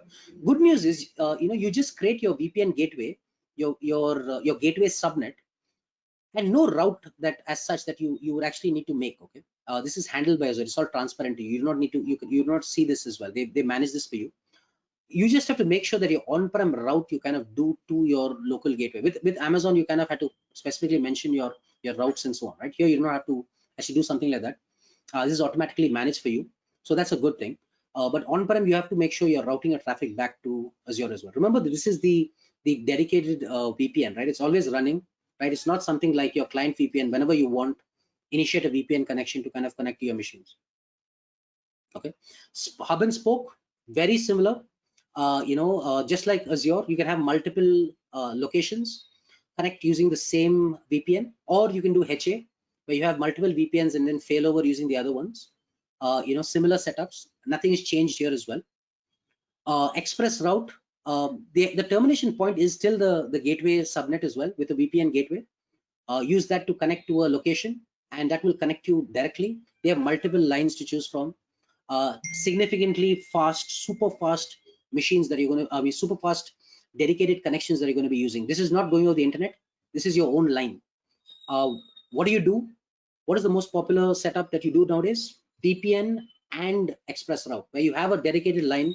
Primary connection goes through express route, and then secondary connection over to, how do you do this, by the way? It's BGP. I'd advise you guys look into a bit of BGP. A lot of questions on that network, specialist exams and so on. But what it has, it has something called priority based routing, where you say that primarily all my traffic goes to express route, but if this fails, then route traffic through VPN as well. You can set up something like that here as well. Okay. And finally, we have peering. Now, what is peering? Connecting two Azure VNets together.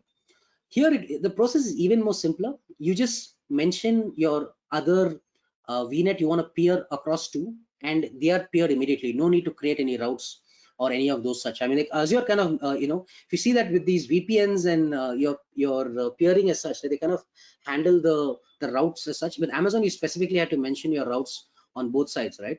But in Azure's case, at least, for your peering, you don't have to do any kind of routing. But for on-prem, you had to mention one route at least. Okay, so more or less, just keep in mind that the only difference as such, so the main one is this custom routing that they had here, right? The one that you could force traffic to a particular machine, and the sizes as such.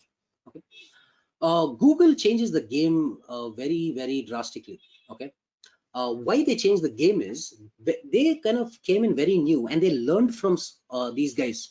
They learned what mistakes they made and what they should do. They kind of, they made up their mind. And what they did is their VPC is global. Okay, Google being Google, right? Their VPC is global, and their subnets are regional. Interestingly, okay. Now, what does that mean, right? Which means when I create a VPC, I do not mention a region. I do not say in Mumbai. I do not say in Virginia or California or Europe or anything like that, right? By default, it will span the globe. Okay. When I create my subnets, they're going to be in a region, and by the way, across zones, right? When I create a subnet, they're going to sit across, but only in one region, of course, right? But the cool thing about this is a machine sitting in one region and a machine sitting in another region can talk to each other through private IP. Okay, now that's very, very powerful stuff, which means a machine sitting in India and a machine sitting in US can actually speak to each other through a private IP address, which is like very, very powerful stuff without doing something like peering, which Amazon and Azure had to do. Yeah. Sizes, pretty big sizes as well, just like Azure has /8 and a /29. Okay. Remember, this is for the subnets. Okay. But what about the VNet size? We had a main network, right? So how does Google solve this problem? Is you do not mention the main, VPC, as they say, right? That range is you don't need to mention that at all. That is basically removed. Okay, you just mentioned the ranges of each of the subnets. There is no main, like for example in Azure, and you had a main VNet range, and then you had subnet ranges from that VNet range, right? Well, in Google, you don't have a main network range. Why do you need that? So basically, you can create different subnets, and they don't have to fall under this range. So I could have a 10.1.0/24, and I could have a completely different one like 192.168.0.0/16. Now check this out. Earlier, I had to make sure that 10.1.0.0/24 had to sit within 10.0.0/16. I had to make sure this was happening. Not anymore, because I don't have the main range anymore in Google. Okay, so that's a significant change that they've actually made. But the max and min ranges of the subnets are 10.0.1.0/24, and and this could range from 8 to 29. Right? Make sure you're using RFC 1918 ranges only. 10 series, 172, nothing has changed here. Here, there's a small change in the sense the first two IPs and the last two IPs are taken up by Google. So you can start at 10.0.0.2, 3, 4, 5, and so on. Okay, so it's 2 to the power of 32 minus I believe 4 here. Okay. Last change, you can also do this here in Google, where you can have two-way access, you can have no-way access, one-way access, and this you have these similar setups there. They don't have that range in like custom routing in like Azure has, but they have something very significant. That is, first of all, they have a gateway, an end-to-end gateway. You have visibility into this. You can route traffic to this. You can have subnets which are public. You can have subnets which are private. Okay. And you can have subnets which are NATed, right? You can have like one-way access through these NAT instances. Okay, they have a managed NAT. They call it Cloud NAT. But guess how many route tables do I need to set something up like this? Okay, in Google. Well, in Google, the number of route tables you need are, guess what? Only one. There's only one route table. Okay. All the subnets, like for example, you see that destination and next hop, just like that destination and target in Amazon or in Azure. Whatever ranges that you put inside your VPC, right, that will show up here. Like for example, if I add a third subnet, and this could be 172.16, that will show up here as well. 192.168 /16 virtual network. Okay, and so on. But they have rules for all subnets to talk to each other and for them to talk to the internet, right? They have a main route table. But what is very different is they have what I call as tags. Okay. Now tags are ways, and you will just have one route table, and you will just basically put tags on which machines you want to access the internet, do not want to access the internet, want one-way access, and so on. So what they are basically, if I do not have tags, all machines would talk to the internet and could talk to each other, right? But with something like this, if I want to set up a NAT, I can just put specific tags on machines, and I can associate, and there's a new column on the route table which adds tags to the internet. Like for example, I can say that if you want to reach the internet gateway, add a web tag. Okay, so this rule will apply to any machine with a web tag on it. Okay, like for example, if I say that 0.0.0 goes to NAT instance, add a DB tag. Now this is a amazing choice, right? Just by attaching or detaching a tag decides whether a machine can talk to the internet or cannot talk to the internet, or can talk to NAT to reach to the internet through one way, right? Very easy to automate. Like for example, I need to automate my entire setup as well. Just manipulating the tags and so on. Adding instead of adding these individual routes and so on, adding tags to the machines is significantly faster and much more easier to actually use, right? But one single route table, no need of managing multiple route tables like in Amazon's case, or adding these user defined routes as in Azure's case, right? So I feel this is a very a standout feature of Google, right? Deciding which machine or which route applies to a machine based on the tag that is applied to it is awesome. Okay. Other things remain more or less exactly the same. Jump hosts, just make sure you have a tag that says web, and it points to a rule going to the internet gateway, right? As long as that's there, that can perform your jump host for you. Software VPN, they have that as well. Okay, you can have these kind of appliances you set up and use that to connect your machines. Hardware VPN. Now hardware VPN is similarly, they have a VPN gateway. Just make sure whoever needs to access on-prem, you have that VPN tag on that machine. If I remove this tag, then you lose access to on-prem. But similar rules as Amazon. If I want to reach on-prem, route my traffic to that VPN gateway. Okay, just make sure that tag is applied on this guy. Okay. So if you see that, if you actually understand route tables, this is like very easy. Just make sure your on-prem route is added here as well. But one route table for everything. Okay, I have my inter subnet routes, which are these, internet routes, which is this guy, and my VPN routes. So I just make sure my web tags are present on this guy. My VPN tags are present on all machines that need access to on-prem. So that's Google. You want to do HA on Google, have multiple customer gateways very similarly, and you want to do hub and spoke, you can do that as well. Okay, and guess what they have for direct connect or express route? They have something called as cloud interconnect.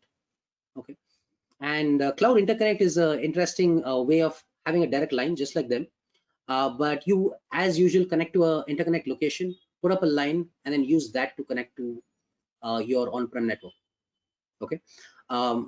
Also, finally, you have your VPN. Okay, and this VPN is used to connect to your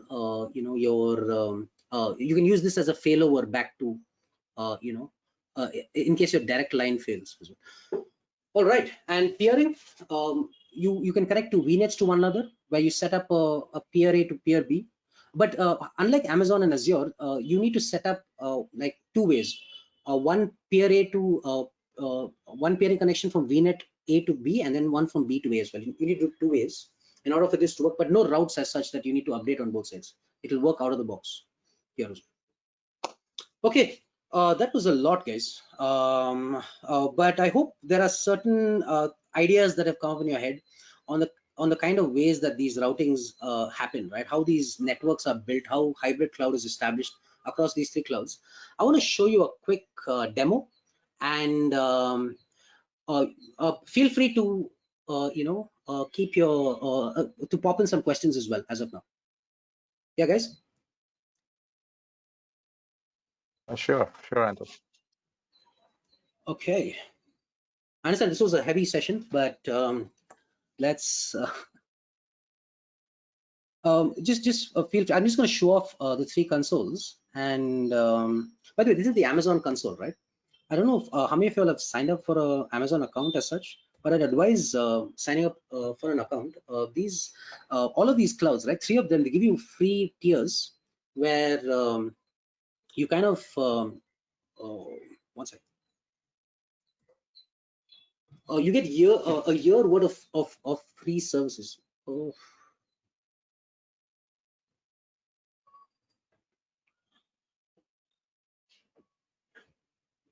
just one second.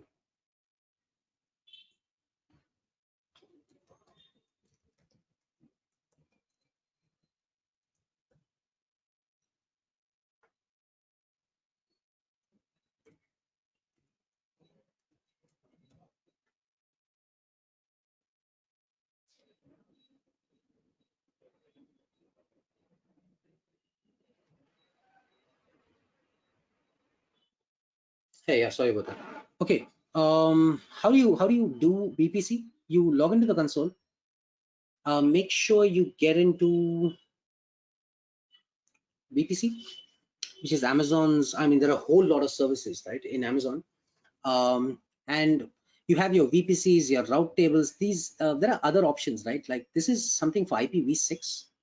Cool things like elastic IPs and so on. But to get started quickly, you would just go.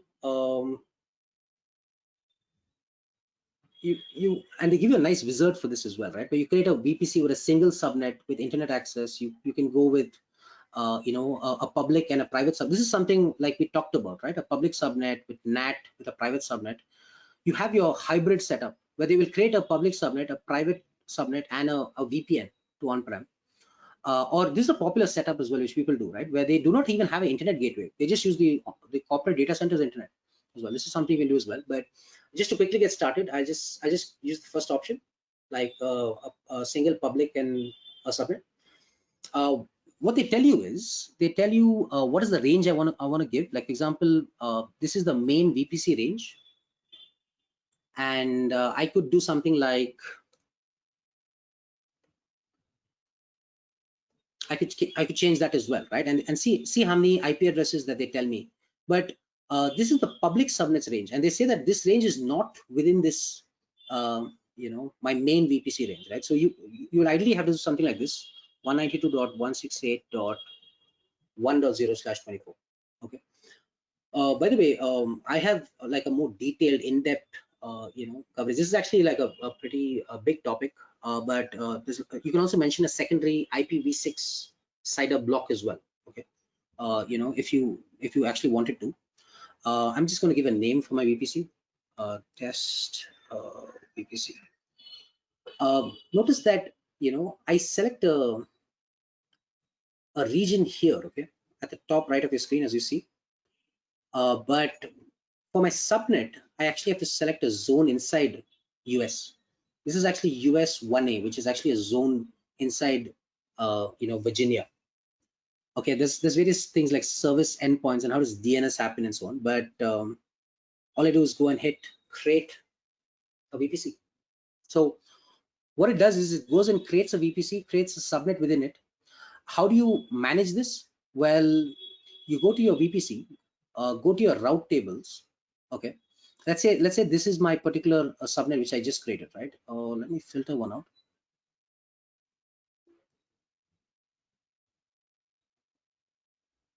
Just one second. Okay, here's my new VPC, and that one subnet created under it, right?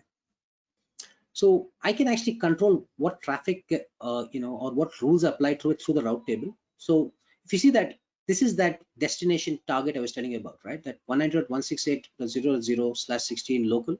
That means all traffic within the network, and 0.0.0/0 to internet gateway, which means you're able to reach the internet. I can edit these route tables. Okay, I can just change up the routes. I can add routes, right? I can say that don't go to the internet, right? Remove this route,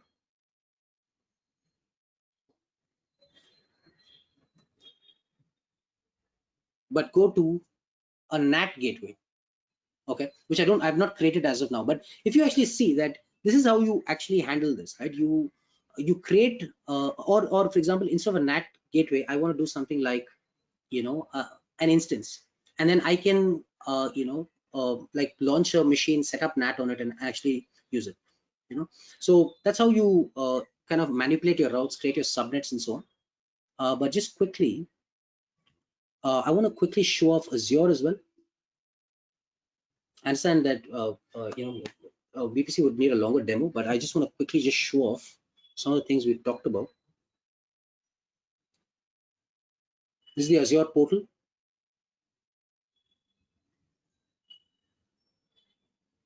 Okay, Azure virtual networks.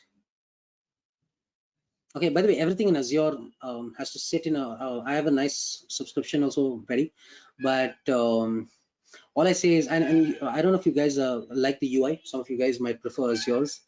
You select your subscription, select something called a resource group in Azure. Okay, give a name for it, my VNet. Okay, select a region. Okay, and that's it. You create your subnets later, right? In Amazon as well, you can actually create subnets as you like. Like for example, in Amazon, I could go and add a subnet, okay, and into my VPC, like if I wanted to, right? It's like as and when needed, you can also do that. Let's quickly make sure our Azure VNet is up. Okay, is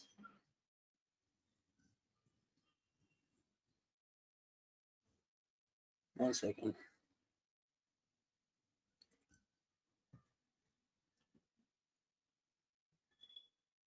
Okay, here it is. So this is your VNet. Again, subnets within it. Just go and remember that gateway subnet I was telling you about. You can do that as well. So I'm going to say my subnet, the range. What range do I want? You can customize this, right? If you want to as well. But I'm just going to say okay, and you have your one there as well. Okay. Also, you can do more things. Okay. Let's go to Google.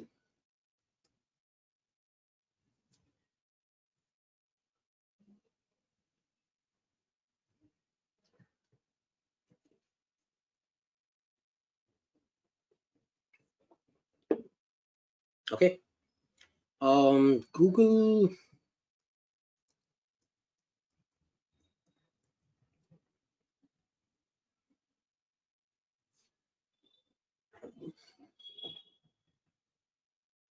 Let's change up the names. VPC. So now they're using VPC network as well. Earlier it was called Google Cloud Network. Oh, let me select the right project.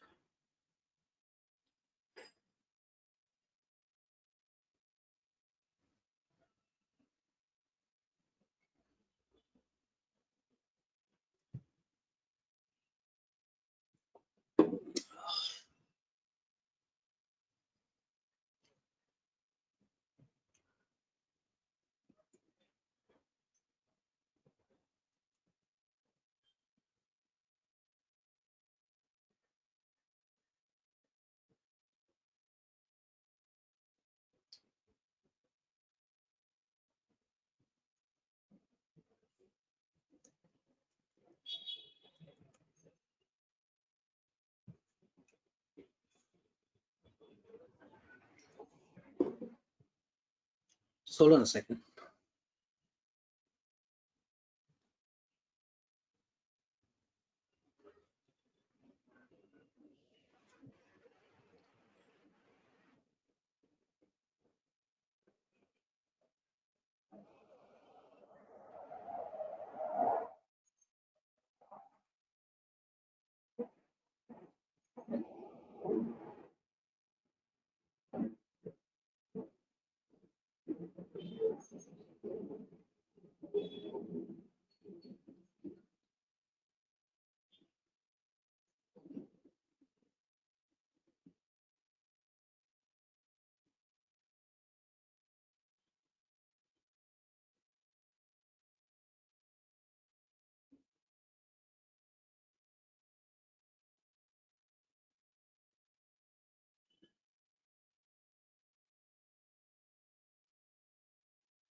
I'm just having issues with my.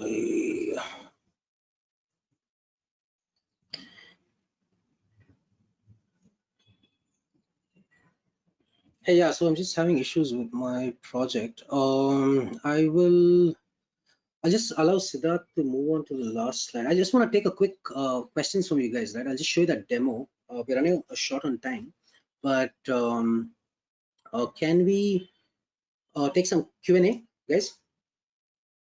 Any kind of questions around these topics? I understand there's a lot of topics in a short time. The recording of this is going up on YouTube. We'll send you the links to this. Also, if you like, the deck, we're going to send over that as well. So, you guys can have questions regarding this. Just let us know. Also, we have, I think Siddharth can take it from here. We have some upcoming trainings. If you kind of like what you saw, you kind of like the use cases and my style of training and so on. Sign up for some of these trainings which are coming up. We have AWS, we have Azure, GCP, Azure, Docker, we have Kubernetes. We have loads of trainings coming up. I think Siddharth can walk you through some of the trainings that are coming up. I'll just get that GCP account online in the meantime. Issues with that. All right. Ando, Thank you so much, Anthony, for. I have a question for you, Ando. Hey, go on. Hey, who's this, by the way? My name is Karthik here. So Hey, Karthik. hi. The question is, we get this lot of job opportunities on, right? That when they're expecting to be good in everything, in terms of cloud, they're also expecting to code. They're also expecting to be good as managing the infrastructure. Apart from that, Yeah, so they call it they call it the T skill set, So one thing is, Karthik, I don't know what background you're from, but everybody will have one specialization, and you've been doing it all these years, right? So in cloud or in today's scene, you need something called a T skill set. You need a bit of everything and one in depth. Okay, you have to find your depth area, right? I don't know. I believe it should be network or storage or development and so on. You cannot just be a pure developer even nowadays. You cannot be a pure administrator nowadays, right? You have to have that depth and a bit of everything. These roles are getting transformed a lot nowadays. Yeah, Karthik. Just an idea, like what kind of background you're from, Karthik? I work on storage and backup currently. I manage the storage infrastructure and the backup infrastructure. But the one more thing is when you get interviewed, right, on these technologies, are they expecting to be certified in all these cloud technologies? Some vendors are very what to say. I have 8 years of experience now. If I go after go back to the cloud technologies, I have to sound like an architect. I mean, it's the same. Like from traditional data center to a cloud technology, it's going to be the same way. But do you think I have to get certified Yes. on all these, or I should get certified in one technology, say like AWS, and just learn about the others by myself, and I can talk about it.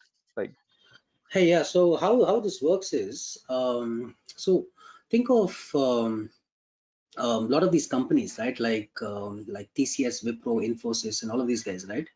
Now they need specialists to work on with their clients, right? Now a lot of their clients, they have mandates that only certified guys are allowed to work on those projects, on their projects, right? They put in these kind of rules as well, right? That and also for even for a lot of these companies, right, to kind of advance in Amazon partnership and so on, they have to show so many architects, so many sysops, so many developer certifications as well. They need to show 10,000 architects to advance to next level as well. So nowadays that you see that focus on certifications as such, that a lot of companies, but I mean primarily if you see it's for these service based companies, right? Which I mean there are client mandates and so on, right, that need people working on that infra to be certified. But however, certification, I mean the Amazon certification, the Azure certification, they are challenging tracks. I mean if you kind of crack one of those exams and you study well and you kind of perform these labs and so on and crack those, I mean that's very helpful in the job that you're going to do, right? That kind of proves that you are, yes, you are ready to take on a role such as this. You're ready to handle an Amazon infra. You know how things are working. Okay, but depends on if you're going after a particular company, look, do some research, right? See what cloud are they going for, right? Or what cloud are they using? Are they using one cloud, two clouds, and so on? Having this logo on your resume kind of puts you ahead of the rest. I mean, if you send your resume over and just have that Amazon certified logo on the top there, right, that kind of puts you ahead. But in the end, it's how much you know. You know, it's certifications are just, you know, like feathers on your hat, right? It's about the man wearing the hat. Yeah, Karthik. Okay, the courses would give you a lot of exposure to user studies. That's what I'm looking from that end. Like, where we traditionally we migrate storages from different boxes, but I have no idea how the migration takes place from the storage cloud perspective, like Hey, multi-cloud perspectives. hey, yeah. So we that's currently primarily the focus of our trainings, right? Is kind of focus on these kind of scenarios which we faced during our consulting experience. We kind of put in a lot of these things which we've learned, the caveats, what to watch out for, what are the pitfalls of these services, which Amazon or Azure does not really talk about or show off more, right? Things which we have learned about. We kind of put that also best practices, recommended architecture, designs, and so on. We always, do our courses with case studies in the sense that we give you a scenario that, hey, once you've learned these services, once you have a good understanding, we give you a scenario saying that, okay, right now there's an application, we've got so much of storage, so much of data, this is the application stack, these are the requirements, how are you going to move this application over to Amazon? What are you going to use? What services are you going to use? How are you going to do your replication? How are you going to do your offline transfers? How are you going to do your security VPN? We kind of cover all of those areas. That's kind of the focus for the architect level tracks. Developer focused tracks, we have different where we actually develop an application, right? We start off with an application and then we kind of make it use different services, right? Make it use S3, RDS, and so on. SysOps more of a lot of like scripting, a lot of monitoring, a lot of things like that, right? So it depends on what track, but mostly the architecting track, a lot of use cases, case studies, how to move across and so on. Yep. Karthik. Sure, Andrew. Thank you for the info. Okay. Others, guys. Siddharth, are you there? I Siddharth wanted to talk to you guys a bit. So, all right. Yes. Yeah, all right, Anthony. Thank you so much for such a knowledgeable session, and I hope you people also enjoyed and grabbed lots of knowledge. So, just for the information, we keep conducting training every month for certification purpose, and if you guys looking for any training, you're most welcome to please visit our website www.hybridskill.com, and I will show you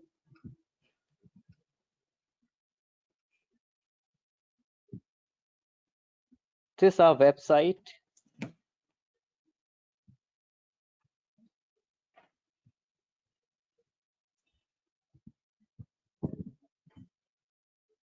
And also about the training calendar, this is our upcoming training.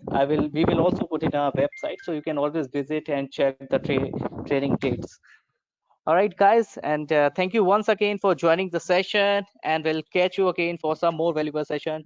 We are going to do one more webinar soon, and we'll announce the date at the earliest. Okay. Thank you. All right. Guys, yeah. Hey, thanks, guys. Thanks for your time. Thanks, everyone.